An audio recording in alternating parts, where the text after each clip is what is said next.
कराया गया और हम लोग ने बहुत ही स्ट्राइव किए इसके लिए, बहुत हार्ड वर्क किए कि यूपी में हमारे इंस्टीट्यूशन हो रहे हैं। अभी भी जो है इंस्टीट्यूशन बढ़ते चले जा रहे हैं, लेकिन हम लोग सिलेक्टिव भी हो गए हैं क्योंकि हमारा एम एंड ऑब्जेक्टिव एसोसिएशन का जो है education for all academic board इसीलिए खोला गया था सिंस इट्स इंसेप्शन फ्रॉम 1981 आज के डेट तक हमारा ये एकेडमिक बोर्ड चल रहा है। तो हमारा ये था एम एंड ऑब्जेक्टिव है कि पुअर एंड पुअरेस्ट स्टूडेंट को एजुकेशन मिल सके। ग्रामीण क्षेत्र के लोग एक्सट्रीमिटी ऑफ द सिटीज़ जो है वो नहीं आ सकते, कस्बा है, सुबर्बन एरिया है, वहाँ पर बच्चों को कैसे एजुकेशन मिले क्योंकि वो गरीब है, वो दूर दूर तक नहीं जा सकते एफिलिएशन माने एजुकेशन लेने के लिए। इसलिए हम लोगों ने एफिलिएट किया इंस्टीट्यूशंस को ताकि वो बच्चे एजुकेशन प्राप्त कर सके और सोसाइटी में अपना एक रिकॉग्निशन बना सके। बाकी जो पार्ट आपका है हम लोग कंसिडर करेंगे जहाँ तक फिजिबल है बाय रूल्स, ठीक है। और हमारा फिर से आपसे गुजारिश है कि ऑनलाइन जब बंद हो जाता है आपका बच्चे अगर छूट गए हैं तो विदिन 2 और 3 डेज आप जो है अप्रोच करिए करने लगते हैं।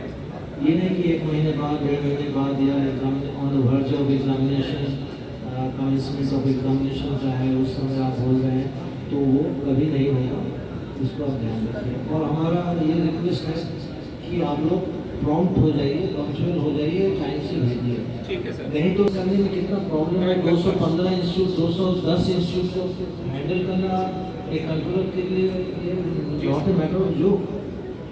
इसको तो स्टेट मेडिकल फैकल्टी का जो डायरेक्टर है वो चाहेगा तो कर लौट है 2 बार अप्रोच किए। तो इसमें हमारा ये कहना है कि सारे डायरेक्टर आप लोग यूनाइटेड होकर दीजिए और उसमें क्या होगा कि affiliated by academic board demand का जब सारे डायरेक्टर देंगे तो बोर्ड से पूछा जाएगा ना, तब बोर्ड एक कंपाइल्ड रिपोर्ट देगा जितने इंस्टीट्यूशन हमारे हैं एफिलिएटेड हैं, ये लोग सक्सेसफुली चला रहे हैं इंस्टीट्यूट को और ये लोग लगातार डेवलपमेंट में इसके लगे हुए हैं।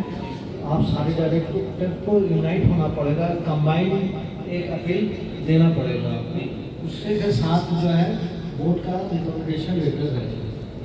लेकिन आप लोग अगर प्रयासरत नहीं होंगे, एक्टिव नहीं होंगे तो करिए आप लोग। ये लखनऊ में एक दिन सभी डायरेक्टर की मीटिंग बुला लीजिए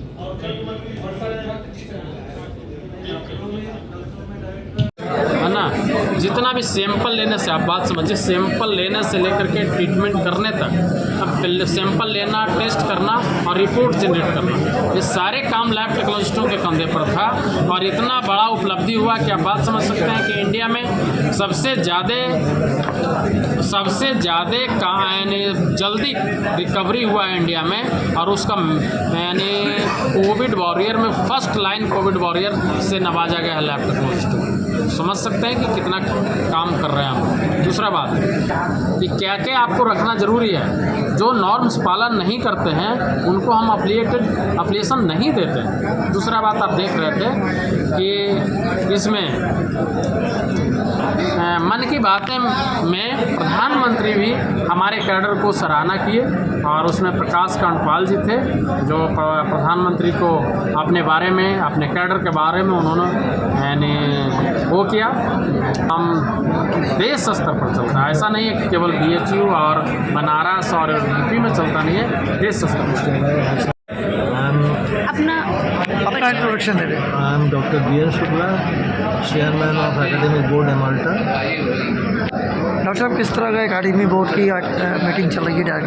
डायरेक्टर्स मीटिंग को चल रहा है। डायरेक्टर्स मीटिंग हम लोगों ने जो कन्फर्म किया है विद द कन्फर्मिटी कि हमारे डायरेक्टर्स हमारे नॉर्म्स को फुलफिल कर रहे हैं कि नहीं, हमारे एजुकेशन सिस्टम को आगे बढ़ा रहे हैं कि नहीं, बच्चों को एजुकेशन देने के लिए, अपलिफ्ट करने के लिए जो हमारा नॉर्म्स, हमारा सिलेबस है उसको फॉलो कर रहे हैं कि नहीं। और हमारा जो एग्ज़ामिनेशन सिस्टम है, कैलेंडर ईयर हमारा जो है जून से लेके जुलाई से लेके जो हमारा ख़त्म होता है जून के एंड तक, उसमें हम लोग एग्ज़ामिनेशन कराते हैं। हम अपना एग्ज़ामिनर भेजते हैं, सील्ड कॉपी जाता है, डायरेक्टर के सामने ओपन होता है, पेपर ख़त्म होने के बाद वो उनके सामने जो है सील्ड होता है और फिर हमारे एग्जामिनर्स जो है वो प्रैक्टिकल एग्ज़ाम्स लेते हैं और उस तरह से हम लोग उनको डिप्लोमा अवार्ड करते हैं। सर क्या 12th के बाद ही ये हाँ, ये कर जो सकता है है? क्या हमारा- परसेंटेज हाँ, होना चाहिए उसके बता लिए? रहे हैं। ये जो एक्चुअल जो है इसके एलिजिबिलिटी है किसी स्टूडेंट को इसमें आने के लिए 10+2 साइंस पास होना चाहिए। पहले हम लोगों ने रखा था कि स्पेसिफिकली बायोलॉजी ग्रुप का हो, लेकिन बाद में सारे डायरेक्टर्स का रिक्वेस्ट था कि जो है इसको साइंस कर दीजिए, इवन फिजिक्स केमिस्ट्री मैथमेटिक्स, लेकिन chemistry one of the subjects होना चाहिए। और पीजी डीएमएलटी जो हम लोग चलाते हैं, क्योंकि बीएससी करने के बाद लोगों को नौकरी नहीं मिलती है और इसलिए अगर वो एक प्रोफेशनल कोर्स कर लेते हैं तो उनके लिए जो है नौकरी पाना भी आसान हो जाता है। तो पीजीडीएमएलटी जो है 1 ईयर कोर्स है, उसके लिए एसेंशियल क्वालिफिकेशन जो है बीएससी पास होना चाहिए। ऐसे स्टूडेंट को हम पीजी में लेते हैं। ये एकेडमिक बोर्ड की से रिलेटेड कुल कितनी संस्थाएं होंगी, कितने इंस्टीट्यूट होंगे? टोटल हमारे इस समय जो है 210 इंस्टीट्यूट है all over India? All over India में। Devendra Prasad, general secretary All India Medical Laboratory Technologist Association. किस तरह की बैठक चल रही है यहाँ पे? All India Medical Laboratory Technologist Association देश का सबसे बड़ा एसोसिएशन है लैब टेक्नोलॉजिस्टों का।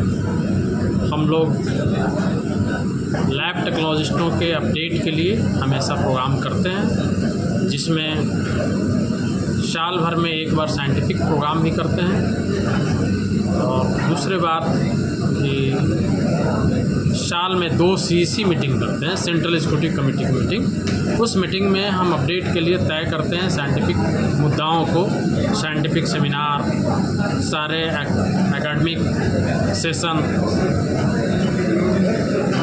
यह एसोसिएशन 1970 से चलते आ रहा है और एपिक्स बड़ी है, ट्रेड यूनियन लाल झंडा वाली बात नहीं है। हम लोग प्रोजेक्शन करके सीईसी में तय करके गवर्नमेंट को देते हैं कि मास के लिए, जनता के लिए आपको कौन कौन सा काम करना चाहिए और हम आपको क्या सहयोग कर सकते हैं। ठीक है, इसके तहत एसोसिएशन वर्ल्ड के जितने भी फेटर्निटी हैं लैब टेक्नोलॉजिस्टों का एसोसिएशन, उसके साथ भी संबंध है। जैसे जापान के एसोसिएशन है, कनाडा के एसोसिएशन है, जेनेवा के एसोसिएशन है, सबके साथ कनेक्टिविटी है।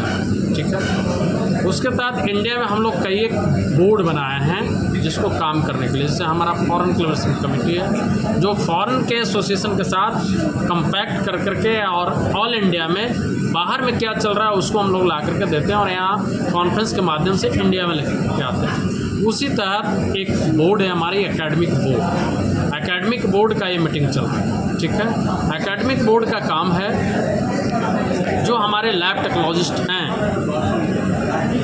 उनके लिए सीपी प्रोग्राम करना, कंटिन्यूअस एजुकेशन प्रोग्राम चलाना। ठीक है, उसमें जो लैब टेक्नोलॉजिस्ट हैं उनको अपडेट करने के लिए हमेशा प्रोग्राम चलते रहता है कि आप कितना तरोताज़ा हो रहे हैं, रोज़ दिन नई नई बीमारियां आ रही है, उससे आप कैसे झेलेंगे, उनके डायग्नोसिस कैसे बनाएंगे, उस प्रोग्राम के तहत। दूसरा बात, यह जो प्रोग्राम है इसके तहत हम बोल रहे हैं सर, उनके जो प्रोजेक्शन रिपोर्ट हैं उनको क्या चाहिए और क्या वो नहीं कर रहे हैं, उनके लिए उन ट्रेनिंग प्रोग्राम। कहाँ से कॉलेज के डायरेक्टर्स आए हुए हैं?